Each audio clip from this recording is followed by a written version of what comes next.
Hi everyone, I'm Dr. Nickolas Kosmenko, postdoctoral fellow at the University of Manitoba and mental skills coach, and I'm here today to talk to you about creating safe spaces for mental health in sport. Now, before we get started, we have to define that term safety, and I like this definition here by physician Dr. Gabor Mate. Safety is not the absence of threat, it's the presence of connection. So this is the definition I'll be relying on throughout this presentation. Now, the importance of connection was discussed by Dr. Mate in his recent book, The Myth and Normal. And as it turns out, connection is important right from the early beginnings because the human brain develops in response to the environment, and the optimal developmental environment is one that has consistent availability from non-stressed, attuned, emotionally reliable caregivers, as was the case in the small band societies in which the human genus spent 99% of its existence. Now, our move out of these societies has actually been relatively recent in the grand scheme of things. And where we once had our parents plus several allo parents looking after us at all times, now we have at best two parents who are often both stressed due to the way that we live our lives in our society. And that's in the nuclear family units as opposed to the supportive, close-knit communities.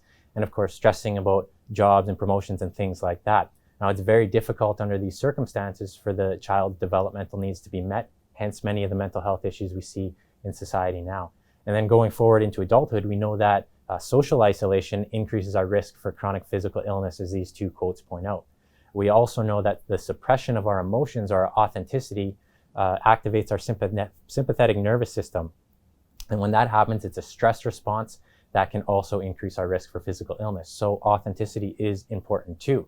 So these two things, connection and authenticity, are both important for human health. We know that the question is, why don't we see it more in our society? And there are several reasons here listed on this slide. I'm sure you can think about more, but I want to focus on this last one, that authentic connection outside our own family or our significant other just isn't really the norm in our mainstream society under the ideology we follow. And it's not the norm in mainstream sport as well, because sport is a microcosm of society following the same ideology, in our case, neoliberalism, which emphasizes competition, winning, hierarchies, individualism, and rewards often at the expense of health.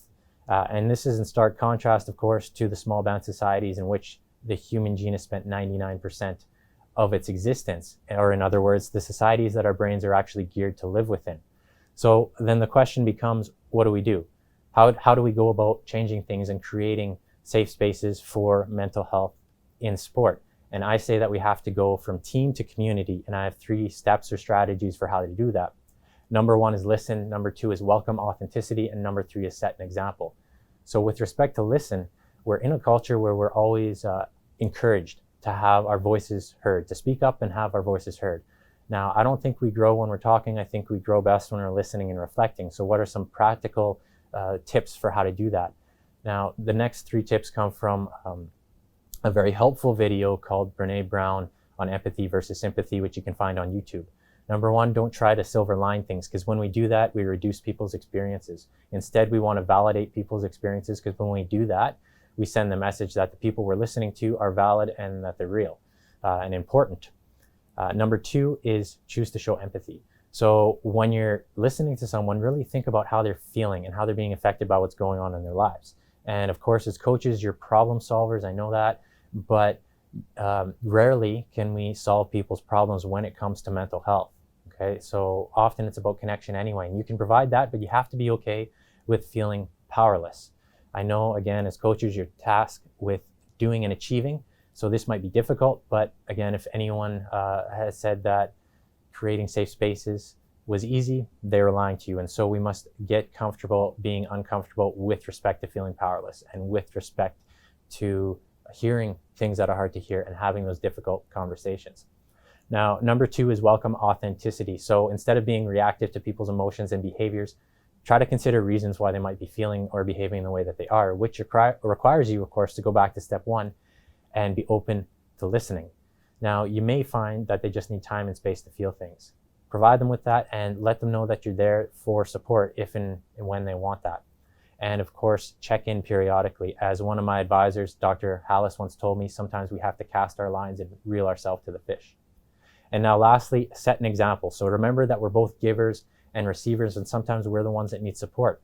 Now, often in our society, we advocate for self-care, and self-care is good, but we often fail to advocate for community support or community care. And in many cases, that's what we need. So seek that out when you can, and try to be authentic when you can. We can't ask people to be vulnerable unless we're willing to go there ourselves, but have some boundaries, be careful what you share, and remember that looking for support might look different in different scenarios. So sometimes you might want to be left alone to feel things for a while, and sometimes you might want to have a friend just to distract you, but sometimes you might need those deeper conversations. So look for those.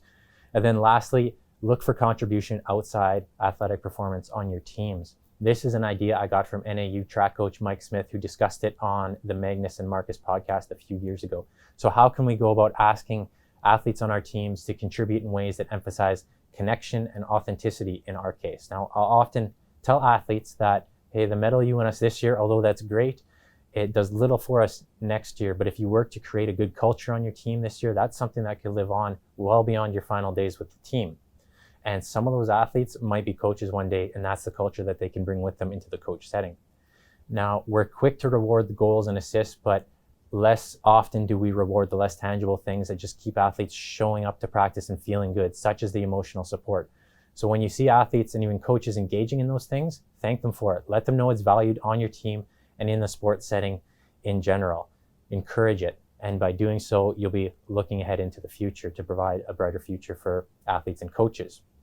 So in this presentation then, or in this discussion, we talked about or considered the history in the past.